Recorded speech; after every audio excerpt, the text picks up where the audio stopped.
मेरा विषय है यीशु को पहचानो। ठीक है, यीशु को पहचानो। जिस तरह से आप अपने आप को पहचानेंगे तो आपके जीवन में मोटिवेशन आएगा आगे बढ़ने के लिए, और इस बात को जानेंगे कि परमेश्वर ने कैसे आपके जीवन को चुना है, कुछ एक विशेष पर्पस के लिए, उद्देश्य के लिए। उसी तरह से जब आप यीशु को सही रूप में पहचानना शुरू करेंगे, आप बोलेंगे हम तो जानते हैं यीशु को, हम पहचानते हैं यीशु को, हर कोई व्यक्ति बोलता है ना? लेकिन आप सही रूप में जो वो है, जब उस चीज को पहचानेंगे तो भी आपके जीवन में इतना बड़ा बदलाव आएगा जो आपको अपने आप में जानने से भी बढ़कर होगा। समझ रहे ना? ये फर्स्ट स्टेप है कि आप जाने कि आप कौन है, लेकिन उससे बढ़कर स्टेप है जब आप जाने कि यीशु कौन है ना?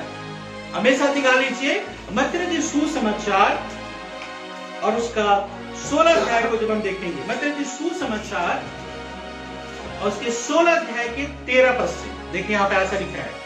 यीशु कैसरिया फिलिप्पी के प्रदेश में आया और अपने चेलों से पूछने लगा, लोग मनुष्य के पुत्र को क्या कहते हैं? उन्होंने कहा, कुछ तो यूहन्ना बपतिस्मा देने वाला कहते हैं, और कुछ एलिया, और कुछ यिर्मयाह या भविष्यवक्ताओं में से कोई एक कहते हैं। अब यहाँ पर यीशु को किस जगह में जाते हुए देख रहे हैं? किस जगह में गए हो? कैसरिया फिलिप्पी। कैसरिया फिलिप्पी, क्या आपको पता है कैसरिया फिलिप्पी क्या है? कौन सी जगह का नाम? एक्चुअल में एक ऐसी जगह है जहां पर एक यहूदी जाना नहीं चाहता। एक यहूदी को उस जगह में जाने में बिल्कुल भी खुशी नहीं होती थी, लेकिन यहां पर प्रभु यीशु मसीह अपने चेलों के साथ स्पेशल ट्रिप पे गए। बाय द वे, यहां पे कोई भीड़ नहीं है, यहाँ पे लोग नहीं है जो आपके उसके पीछे आगे पीछे घूमते रहते थे, जो कि कहीं से खाना मिल जाए, कहीं प्रभु चंगाई दे दे, कहीं उसके रास्ते में मिल जाए तो हमारे जीवन ठीक हो जाए। और ये जब प्रभु यीशु मसीह इससे पहली जगह पे थे, और इस जगह पे स्पेशल पर्पस से जो है इस जगह पर प्रभु यीशु मसीह गए थे। और यदि आप परमेश्वर के वचन में बढ़ना चाहते हैं तो कृपया इस चैनल को सब्सक्राइब कीजिए और हमारे वीडियोस को ज्यादा से ज्यादा लोग तक शेयर कीजिए, ताकि परमेश्वर का वचन ज्यादा से ज्यादा लोगों तक पहुंच सके। सोच सकते हैं आप, जैसे क्या होता है जनरली जो लोग जैसे गर्मियों की जगह में रहते हैं, या जैसे कि राजस्थान है, मध्य प्रदेश, गुजरात, ये सब क्या करते हैं, एक स्पेशल रिट्रीट पे क्या करते हैं, ठंडी जगह में मसूरी, नैनीताल, ऊटी, इन जगहों में क्या करते हैं, जाते हैं, स्पेशल टाइम स्पेंड करने के लिए फैमिली के साथ, या रिट्रीट या चर्च या कलीसिया के साथ करते, उस तरह की बात है। तो यहाँ पर प्रभु यीशु मसीह कोई सभा करने उस जगह पे नहीं गए थे, क्योंकि ये ऐसी जगह थी जहां यहूदी लोग जाना नहीं चाहते थे, लेकिन यीशु मसीह स्पेशली इस जगह पर गए। क्यों? क्योंकि कुछ बात उनको प्रकट करनी थी, और उस बात को प्रकट करने के लिए उसी जगह पर उनको जाना बहुत जरूरी था। प्रभु यीशु मसीह अचानक से ऐसे नहीं जाते जाते उस जगह में पहुंच गए और इन बातों को कहना शुरू कर दिया, ऐसा नहीं है। प्रभु यीशु मसीह इस जगह पर पर्पसली जो है गए, और वहां पर उन्होंने इस बात को प्रकट किया। आप दूसरे भाग को, पूरे सुसमाचार को आप पढ़ लीजिए, जहां पे यीशु मसीह कहीं पर भी स्पष्ट रीति से अपने बारे में इतना प्रकट नहीं किया। जब इस जगह पर उसने क्या किया, अपने चेलों के सामने इस बात को प्रकट किया। अब थोड़ी देर देखते हैं कि ये जो कैसरिया फिलिप्पी जो सिटी है वो क्या है, कौन है ना? एक ग्रीको रोमन सिटी है। ग्रीको रोमन क्यों कहते हैं? क्योंकि यहां पर क्या जो सिटी था, आपको इस अच्छी तरह से पता है कि जब प्रभु यीशु मसीह के समय में जो इस्राएल था वो किसके कंट्रोल में था? रोमन गवर्नमेंट के कंट्रोल में था, है ना? और उसके बाद जो है उस समय की परिस्थिति को आप देख सकते हैं कि पूरी तरह कंट्रोल में था। अब यहाँ पे ये सिजरिया या कैसरिया फिलिप्पी क्या है? ये इसमें दो नाम आपको पढ़ने को मिलती है, ठीक है, कैसरिया और फिलिप्पी, लेकिन एक ही जगह का नाम है, एक ही जगह का नाम। अब ये नाम कैसे पड़ा इस सिटी का? तो आपको इसके हिस्ट्री में यदि आप जाओगे तो पता चलेगा जो राजा हेरोदेस था। अब राजा हेरोदेस, अब वो हेरोदेस नहीं है जो प्रभु यीशु मसीह के समय में था, जो हेरोदेस, जिस हेरोदेस की बात हम कर रहे हैं, प्रभु यीशु मसीह के जन्म से 4 BC में क्या हुआ था, वो एक्सपायर हो गया। ये राजा हेरोदेस वो था जो यहूदियों में से था, और जिन्होंने क्या किया था, ये यहूदियों में से था, लेकिन ये क्या करते थे, रोमन गवर्नमेंट के लिए काम करते थे। जैसे कि टैक्स वसूल करने वाले, चुंगी लेने वाले को क्यों घृणा करते थे लोग? जैसे मैंने पिछले बार बताया था कि चुंगी लेने वाले कौन होते थे, यहूदी होते थे, लेकिन किसके लिए टैक्स वसूल करते थे, रोमी साम्राज्य। और कभी भी यहूदी लोग इस बात को बिल्कुल लाइक नहीं करते थे कि कोई हमारे देश पे शासन करे और उनके लिए हम टैक्स दें। तो इसलिए जो चुंगी लेने वाले होते थे, टैक्स कलेक्टर, सबसे ज्यादा घृणा के पात्र होते थे। अब यहां पर क्या था, जो राजा हेरोदेस है वो एक प्रकार से उसने क्या किया था, वो रोमन गवर्नमेंट का एजेंट के रूप में राज्य कर रहा था तो यहूदी, लेकिन वो रोमन गवर्नमेंट को अपना सारा कुछ वो देता था।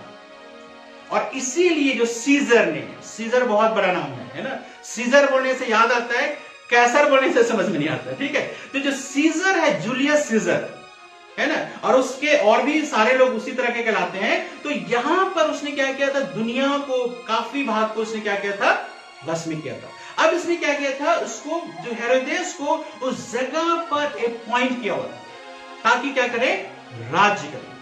अब यहां पर तो उसने क्या किया, उस जगह पर एक स्पेशल टेंपल बनाया, एक स्पेशल टेंपल बनाया, जिसके विषय में हम देखते हैं। और आज भी वो जगह है, उसका नाम बनियस कहलाता है, बनियस, ठीक है।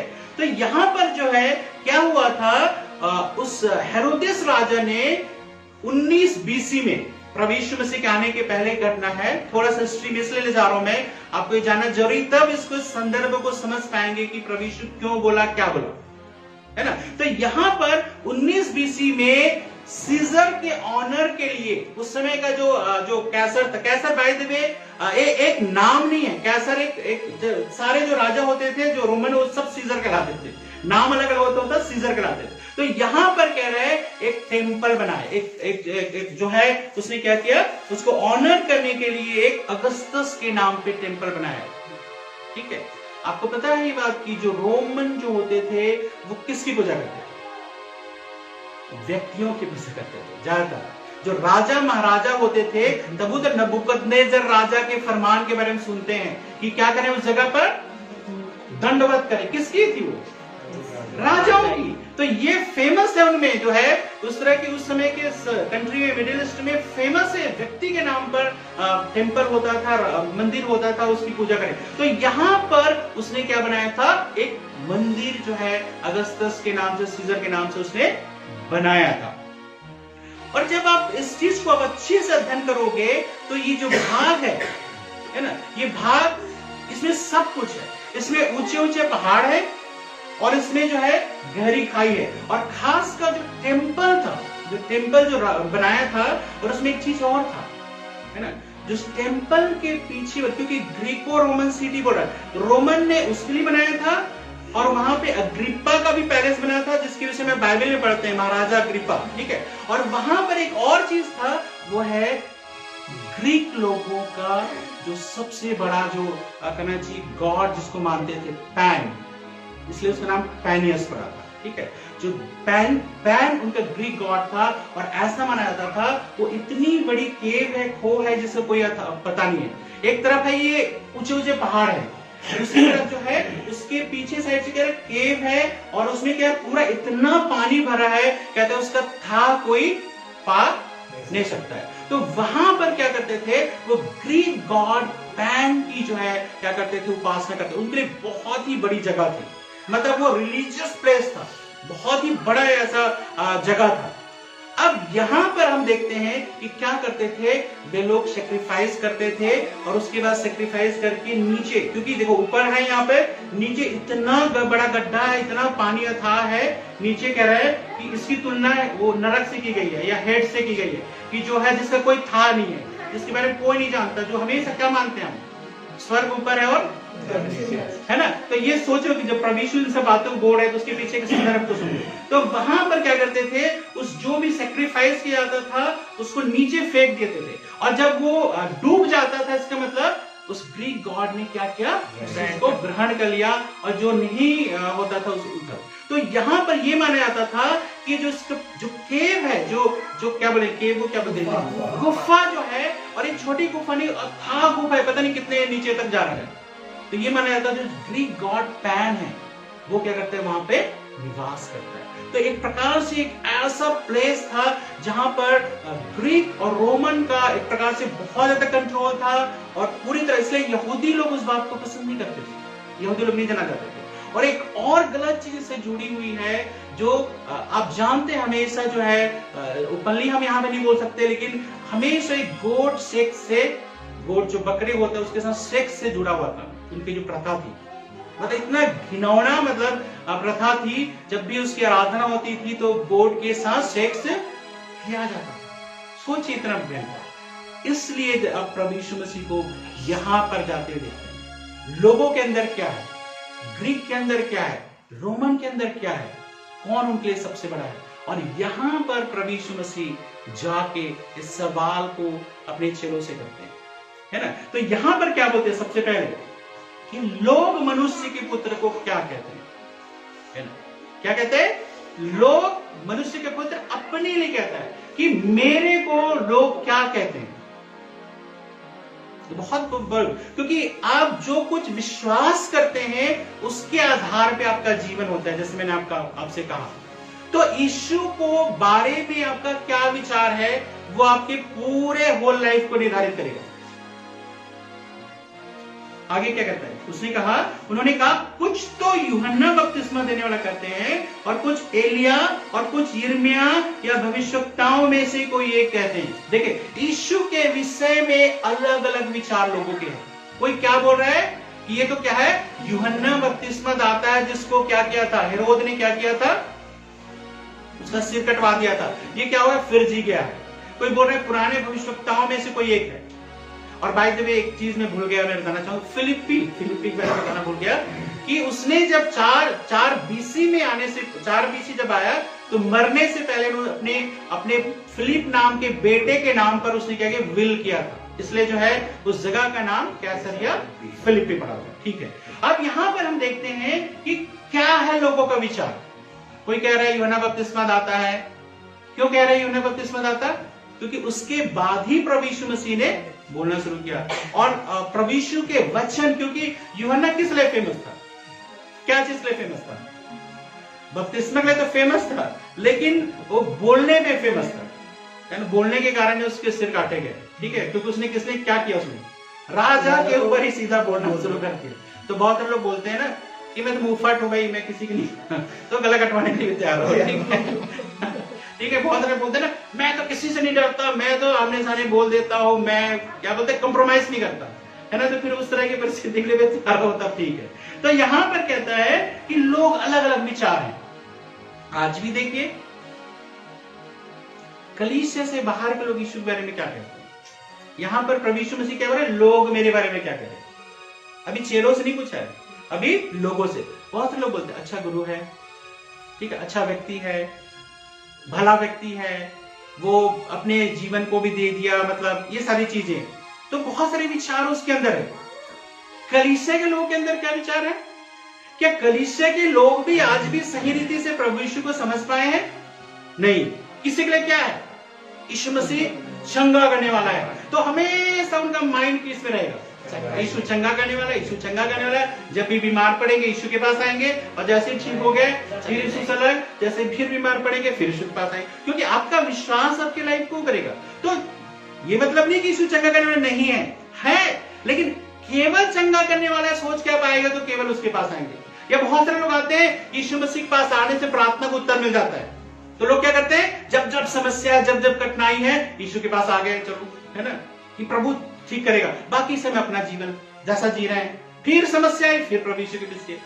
या बहुत सारे लोग दुष्ट आत्मा से छुटकारा देने वाला है, लेकिन जब जब समस्या है तब तब आ रहे हैं। तो क्या हो रहा है, आपका जीवन, आप हालांकि ऐसे चर्च में भरे पड़े लोग, मैं बाहर की बात में नहीं कर रहा हूं, मैं लोग इस तरह की सभाओं में यदि आप करो, आप हल्ला करो, देहरादून में भी नई से में 10,000 लोग तो आ जाएंगे।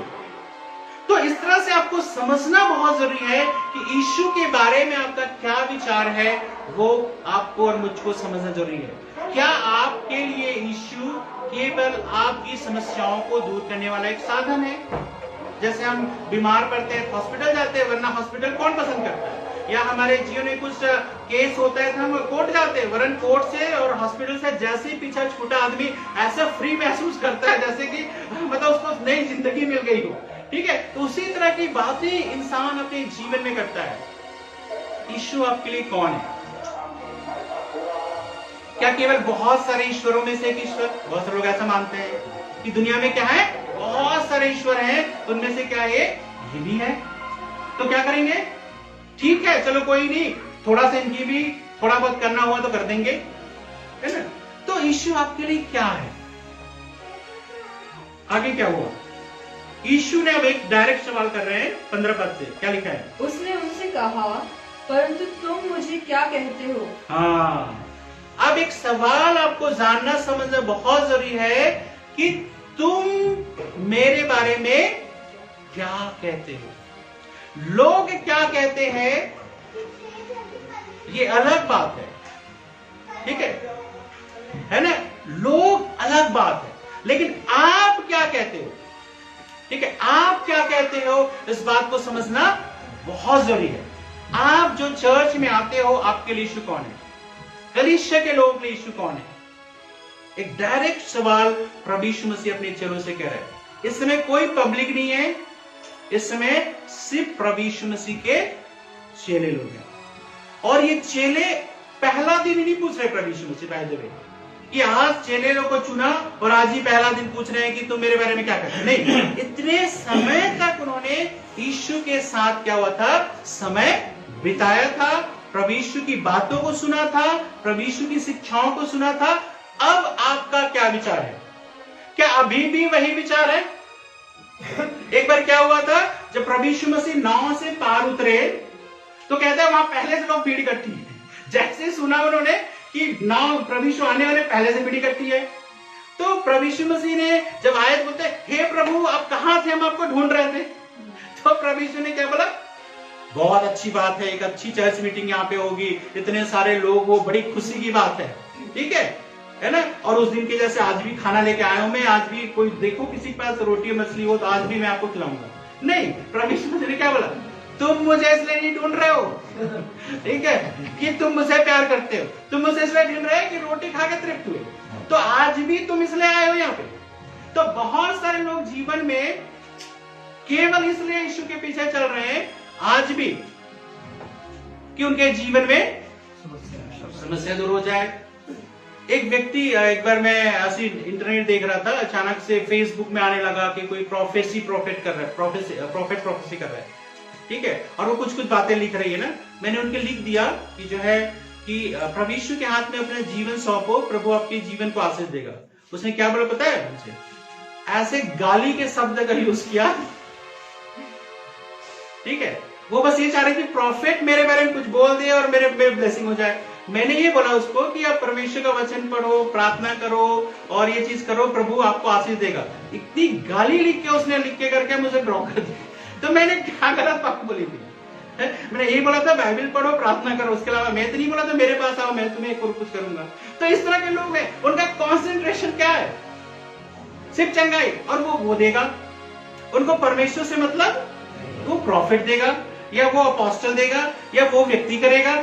तो ये कॉन्सेंट्रेशन उनके जीवन में, क्योंकि उनके जीवन में कुछ एक ही बात नहीं। बहुत से लोग प्रार्थना में आते हैं, चर्च में आते हैं, वो लास्ट का इंतजार करते रहते हैं। गाने से कोई मतलब नहीं है, वचन से कोई मतलब नहीं, लास्ट में मेरे सिर पर रख के प्रार्थना करते हैं, उसी समय इंतजार करते रहते हैं, है ना, ताकि मैं ठीक हो जाऊं। तो ये बातें हमारे जीवन में है। कलीसिया के लोग, आप क्या बोलते हो प्रभु यीशु के बारे में? इतने समय से आप प्रभु यीशु मसीह को आपने देखा है, जाना है, समझा है, यीशु आपके लिए कौन है? क्या अभी भी चंगा करने वाला, आशीष देने वाला, छुटकारा देने वाला है? अभी भी आप प्रभु को समझ नहीं पाए हैं। प्रभु आपके जीवन में सारी चीज करते हैं और अभी भी करेंगे, कंटिन्यू करेंगे, लेकिन क्या जो कुछ परमेश्वर आपके जीवन में समझाना चाहता है वो समझ रहे हो आप कि वो कौन है? जिस दिन आप समझ जाएंगे उस दिन से आपका जीवन बदल जाएगा। तब आपका जो लाइफ है, जो इधर उधर क्या होता है, कभी इधर कभी उधर होता है ना। क्यों लोग संडे वर्षे में आना चाहते हैं? क्यों लोगों के काम बड़ी चीज है। बहुत सारे लोग पूछोगे क्या बोलते पता है, बहुत काम था मुझे। या बहुत सारे लोग बोलेंगे मेहमान आ गया, बहुत सारे लोग बोलेंगे आज बारिश आ रही है, बहुत सारे लोग बोलेंगे आज धूप है, बहुत सारे लोग बोलेंगे आज ठंड है। तो अलग अलग तरीके हम अपनाते क्योंकि यीशु को आप नहीं जानते। आपके लिए यीशु प्रायोरिटी नहीं है। आपके लिए प्रायोरिटी क्या है?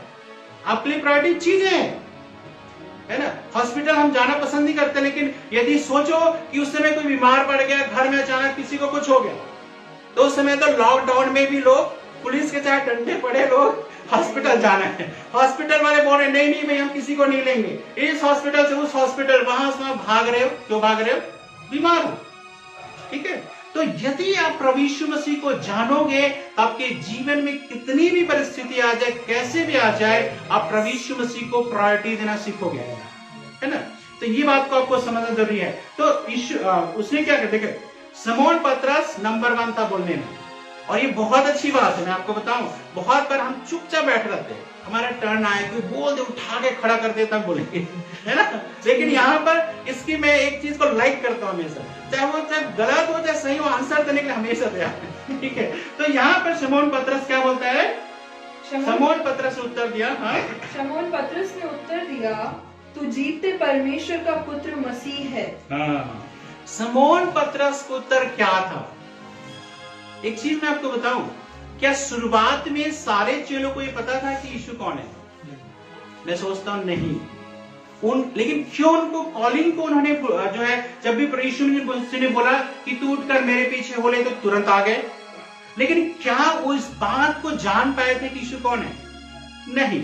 लेकिन इसलिए आ पाए क्योंकि उस समय जो रब्बाई लोग होते थे, जो रब्बी होते थे, वे क्या करते, अपने लिए चेले चुनते थे, और ये बहुत ही सौभाग्य की बात होती थी।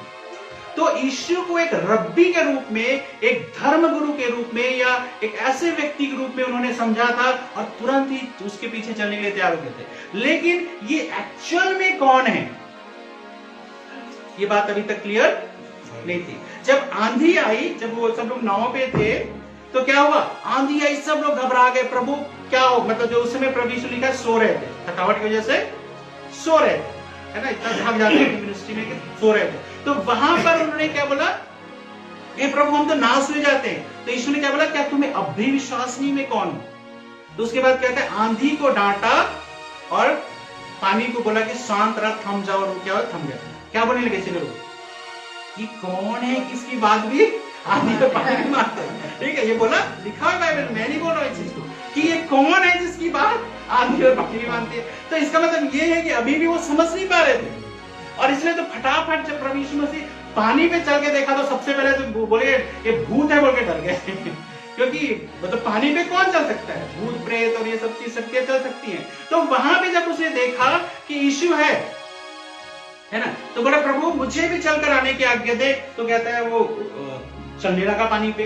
तो इस तरह की बातों को जब हम देखते हैं, लेकिन धीरे धीरे जब परमेश्वर का वचन सीखते जा रहे हैं, वो यीशु को सही रूप में पहचानना शुरू किया है।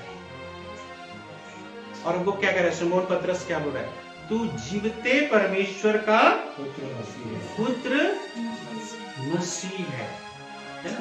एक बात को समझना बहुत जरूरी बात है।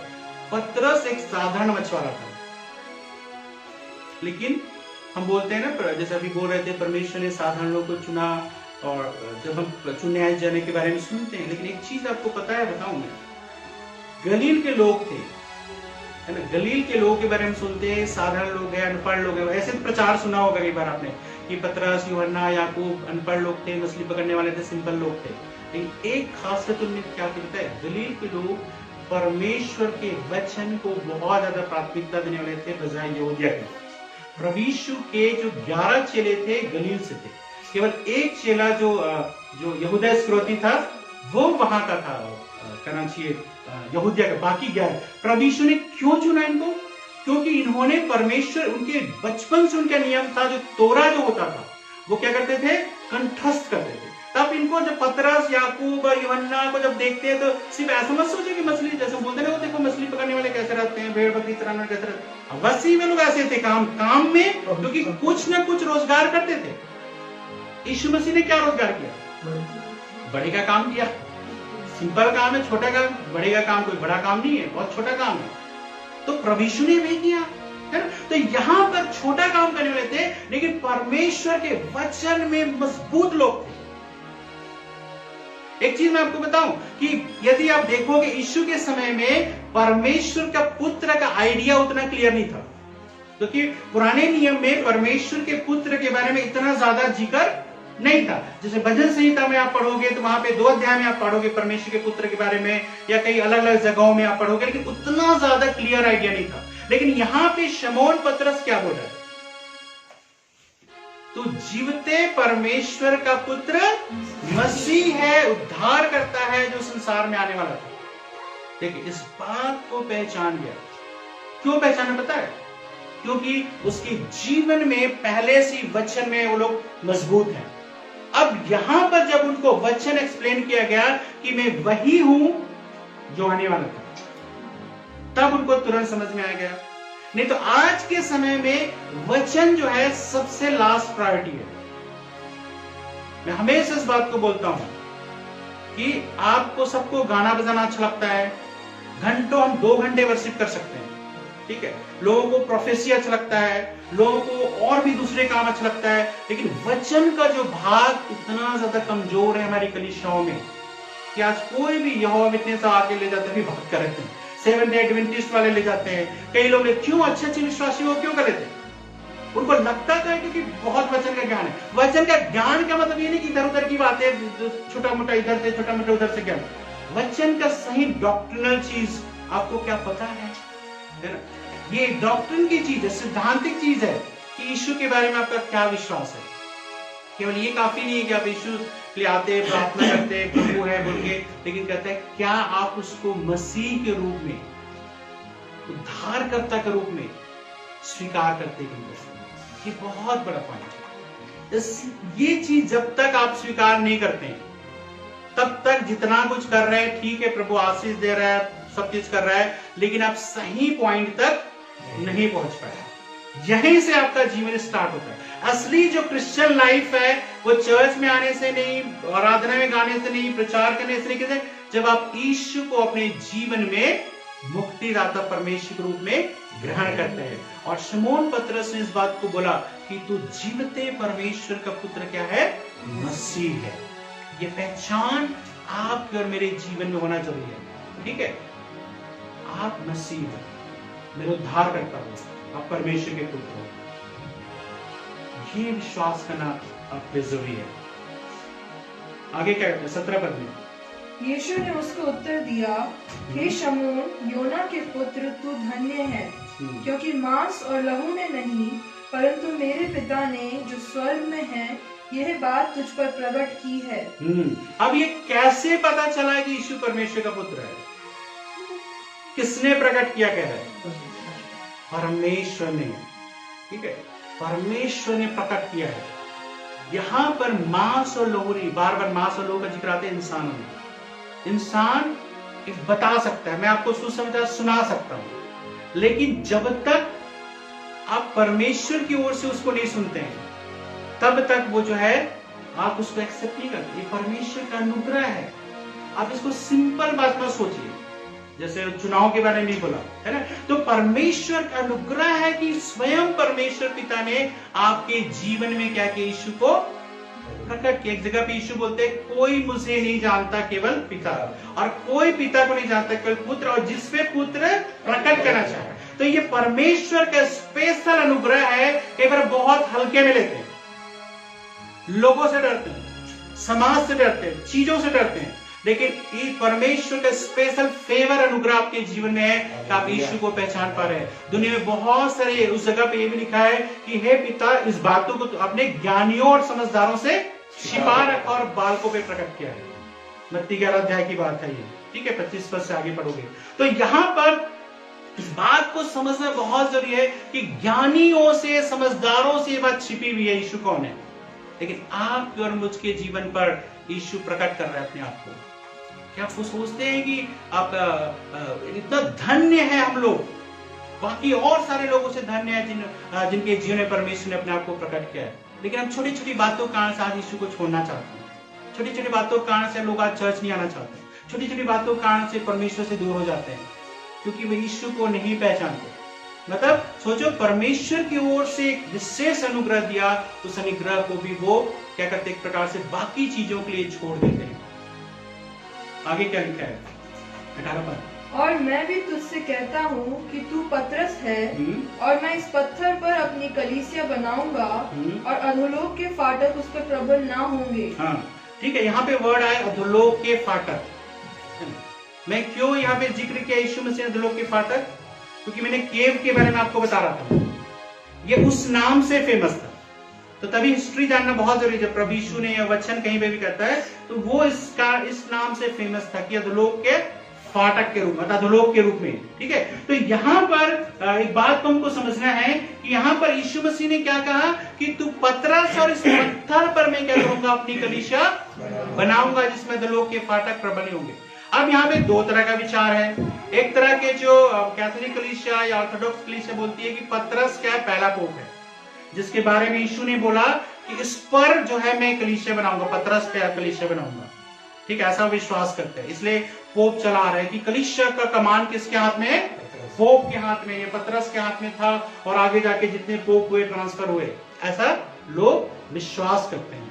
ठीक है, बहुत सारे लोग। तो आज भी हमारे धर्म गुरु सबसे बड़े होते हैं कि नहीं होते हैं, मतलब दूसरे धर्मों में भी आप देख लो, है ना, बहुत सारे लोग क्यों निश्चित रहते हैं, धर्म गुरु हमारा बेड़ा पार कर देंगे।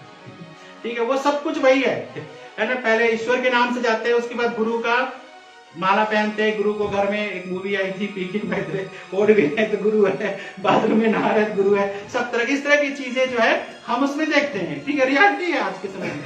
तो यहाँ पर परमेश्वर के वचन में हम देखते हैं दूसरा जो विचार है, जो हम पेंटिकॉस्टल लोग विश्वास करते हैं कि पतरस का जो कन्फेशन है या अंगीकार है, यीशु परमेश्वर का पुत्र है, उस पर परमेश्वर ने बोला, उस अंगीकार पर बोला कि मैं मतलब जो है मैं अपनी कलीसिया इस पत्थर पर, दोनों का मतलब पीटर का मतलब ही पत्थर होता है और जो इस अंगीकार का मतलब जो है ना, दोनों का पेट्रोस एक जगह है, पेट्रो। ठीक है, दोनों अंतर है, फिर इस पे हम नहीं जाएंगे क्योंकि ये बहुत डिफिकल्ट सब्जेक्ट है, थोड़ा अलग दिन समझाऊंगा इसको। ठीक है, तो यहाँ पर कहते हैं पतरस का अंगीकार। क्या अंगीकार? यीशु तू ही प्रभु है, जीवते परमेश्वर पुत्र मेरा मसीह है, उस पर परमेश्वर की कलीसिया। और यहाँ पे कलीसिया क्या है ना, ग्रीक वर्ड इसलिए एक्लेशिया। ठीक है, एक्लेशिया का मतलब होता है असेंबली, ग्रुप ऑफ पीपल जो विशेष पर्पस से क्या हुए हैं, बुलाए गए, जिनका एक उद्देश्य है। बहुत सारे लोग आज कलीसिया का भाग नहीं होना चाहते। सच है, आजकल लोग बोलते हैं हम तो यूट्यूब में आराधना देख लेते हैं, फेसबुक में देख लेते हैं, हम घर में बैठ के देख लेते हैं, हम चर्च हो गए। ठीक है, हम तो आराधना कर रहे हैं। या बहुत सारे लोग बोलते हैं कि हम क्या करेंगे, कभी इस चर्च में चले जाएंगे, कभी उस चर्च में चले जाएंगे, कभी कहीं चले जाएंगे। इस तरह के विचारधारा के लोग हैं। लेकिन दो तरह का चर्च, एक है यूनिवर्सल चर्च। यूनिवर्सल चर्च मतलब आप जब प्रभु यीशु को ग्रहण करते हो उस यूनिवर्सल चर्च के भाग बन जाते हो। लेकिन दूसरी तरफ क्या है, लोकल चर्च का भाग आपको बनना बहुत जरूरी है। क्योंकि यदि चर्च के हिस्से आप नहीं हो, अपने आप में चर्च नहीं हो। बहुत सारे लोग क्या बोलते हैं, प्रभु यीशु ने तो कहा जहां 2 या 3 मेरे नाम की इकट्ठे होते हैं, वहां पे मैं उपस्थित हूं, तो मैं, मेरी पत्नी, मेरे बच्चे, 3 से ज्यादा हो गए तो यही चर्च है। वो चर्च नहीं है भाई, वो अलग चीज है जो प्रभु यीशु मसीह ने उस समय कहा था कि जहां 2 या 3 मेरे नाम से इकट्ठे होते हैं। लेकिन चर्च के साथ जुड़ करके जब आप शामिल होते हो तो आपका जीवन मसीह जीवन आगे बढ़ता है। यदि चर्च से अलग होकर के आप सोचते हैं कि हमेशा मैं बस घर में बैठकर ही आशीष पाता रहूंगा, या किसी से प्रार्थना करवा लूंगा, स्पेशल मीटिंग होगी उसमें चला जाऊंगा, किसी का हाथ रखवा लूंगा, किसी की मैगजीन पढ़ लूंगा, आप चर्च के हिस्से नहीं हो। कि चर्च के हिस्सा तब बनते इंसान जब उस चर्च के प्रति एक योगदान, भागीदारी और पूरी तरह से उसका जीवन उससे क्या होता है, जुड़ा होता है। और हम लोग ये बातें पसंद कई बार नहीं करते हैं। आज के समय में लोग पसंद नहीं करते इन सब बातों को करना। तो यहाँ पर कह रहे हैं कि इस पत्थर पर मैं अपनी कलीसिया बनाऊंगा और अधोलोक के फाटक उस पर प्रबल। तो हम क्या सोचते पता है, यीशु मसीह ने बोला है कि जो है चर्च पे कोई अंधकार की शक्ति काम नहीं कर सकती। ऐसे बोलते हैं ना कि चर्च के साथ हम सुरक्षित हैं, चर्च के साथ हम सुरक्षित हैं और कोई भी अंधकार की शक्ति, अधोलोक की शक्ति भाई देव ने गलत सुना है। यदि आपने ऐसा सुना है, गलत सुना है। अब मैं आगे एक्सप्लेन करूंगा। फाटक किस चीज के लिए होता है? घर की सुरक्षा के। ये फाटक किसका है? अधोलोक का। तो किसकी सुरक्षा के लिए फाटक? कि हमारी सुरक्षा के लिए। फाटक उसकी तरफ है कि हमारी तरफ है? हाँ? वो अधोलोक का फाटक है। तो वहां पे जब कह रहे हैं कि अधोलोक के फाटक प्रबल ही होंगे, तो ये नहीं कह रहे कि अधोलोक की शक्तियां तुम्हारे तुम्हें कुछ नुकसान नहीं कर सकती। ये नहीं कह रहे, ये कह रहे हैं कि वो फाटक को तोड़ के जाके तुमको जो है उन शक्तियों का जो है सामना करना है। समझ रहे अंतर को? हम यहाँ पे डिफेंस मोड में हैं कि चुपचाप सुरक्षित रहेंगे। प्रभु यीशु के लहू से इस घर को बांध देते हैं, पानी छिड़क देते हैं कि कोई दुष्ट आत्मा इस घर में प्रवेश ना करे। ठीक है? कभी सोचा है कि आप जाए वहां पे और दुष्ट आत्मा सोचे कि कहीं ये ना जाए? ठीक है, समझ रहे ना बात को? हम हमेशा सोच में रहते हैं कि दुष्ट आत्मा ना आ जाए, कोई कुछ ना हो जाए, इससे सुरक्षा उससे सुरक्षा। कई लोग तो आजकल रुमाल भी दे के घर में रखे हुए हैं। बहुत सारी चीजें लोग कर रहे हैं जिसके द्वारा आपकी घर की सुरक्षा होती है, लेकिन इस कारण नहीं होती कि उसने दिया है, इसलिए देती है कि आपका विश्वास है कि सुरक्षित रखेगा। चाहे कोई भी व्यक्ति दे दे, आप भी पढ़ के दे दोगे, सुरक्षित रहेगा, उसमें कोई नहीं। हर एक विश्वासी का यह अधिकार है। तो कलीसिया के पास अधिकार है, आपके पास व्यक्तिगत अधिकार है। यदि आप कलीसिया के हिस्से नहीं हो, बहुत सारे लोग उठ के खड़े रहते हैं, दुष्ट आत्मा को हम डांटते हैं, इधर डांटते हैं, सिटी से दुष्ट आत्मा निकाल, गांव से दुष्ट आत्मा निकाल। 2 साल बाद आप देखो विश्वासी ही नहीं है। क्यों होता है? अभी तो खूब जम के उपवास प्रार्थना ये करके ना जोश में हम होते हैं। क्यों? क्योंकि जो पावर दिया है कलीसिया के अंदर दिया, तो कलीसिया का अधिकार है, व्यक्ति को नहीं है। अब यहाँ पे हम कलीसिया के अंग हैं, इसलिए क्या करते हैं, उस चीज को उपयोग करते हैं। और आपका आत्मिक जीवन, यदि जितना आपके आत्मिक जीवन में बढ़ोतरी है, उतने ही ज्यादा अंधकार की शक्तियों पर अधिकार कर सकते हैं।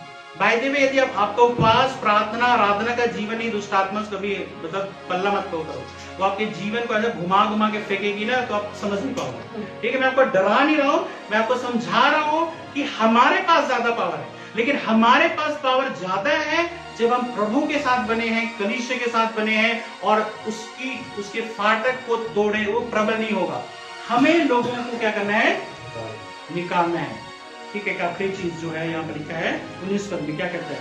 मैं तुझे स्वर्ग के राज्य की कुंजियां दूंगा, और जो कुछ तू पृथ्वी पर बांधेगा वो स्वर्ग में बंधेगा, और जो कुछ तू पृथ्वी पर खोलेगा वो स्वर्ग में खुलेगा। कीज क्या है ना? मैं तुम्हें स्वर्ग के राज्य की कुंजियां दूंगा, जो कुछ तुम पृथ्वी में बांधोगे वो स्वर्ग में बंधेगा, जो कुछ तुम पृथ्वी में खोलोगे वो स्वर्ग में खुलेगा। अधिकतर इस वचन को किस संदर्भ में सुना है?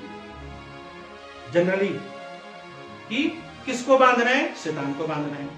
किसको खोलना है? पवित्र आत्मा खोलना है। सुना है, आप सबने सुना हो। ठीक है, ये मैं सोच रहा, मैं गलत सिखा रहा हूँ। ठीक है, कई बार ऐसा लगे जो पहली बार वचन सुन रहे हैं। ठीक है, इसलिए बोलता हूँ यूट्यूब देखा करो, उसमें सारे वचनों को मैं क्लियर करता हूँ सारी चीजें। तो यहाँ पर एक्चुअल में जो बांधने और खोलने का जो बात है, आप प्रयोग कर सकते हैं, इसमें कोई बुरा नहीं है। ठीक है, आप शैतान को बांधने का क्यों? यहाँ पे क्या कह रहा है? चर्च के पास अधिकार है, चर्च के पास कुंजियां है परमेश्वर के राज्य की। जितना पावरफुल तरीके से चर्च आगे बढ़ता है, अपने अधिकारों का प्रयोग करता है, उतना ही पावरफुल तरीके से कहता है स्वर्ग की सारी सेना चर्च के साथ मिलकर के काम करती है।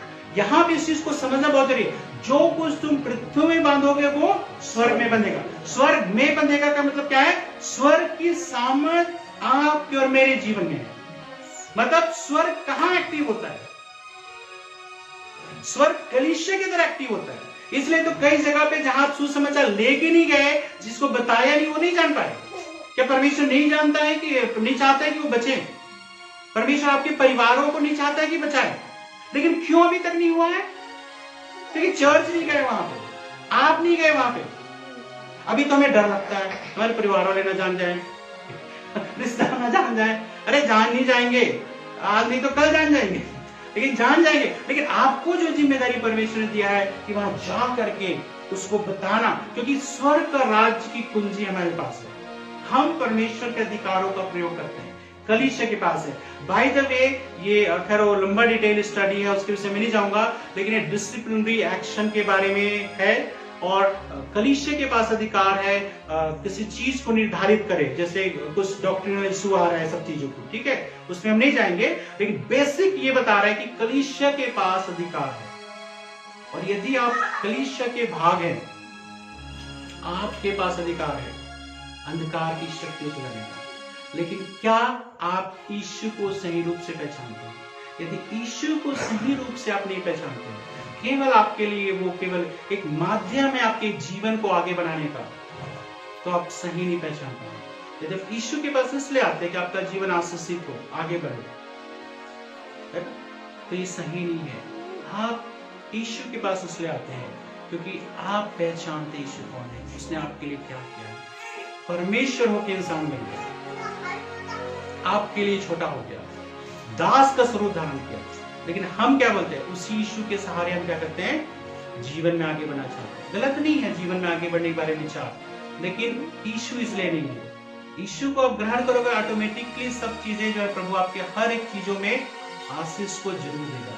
तो आइए इस समय हम अपनी आंखों को बंद करेंगे और इस समय इस बारे में सोचेंगे कि यीशु आपके लिए कौन है, क्या है। इस बात को आपको समझना बहुत जरूरी है।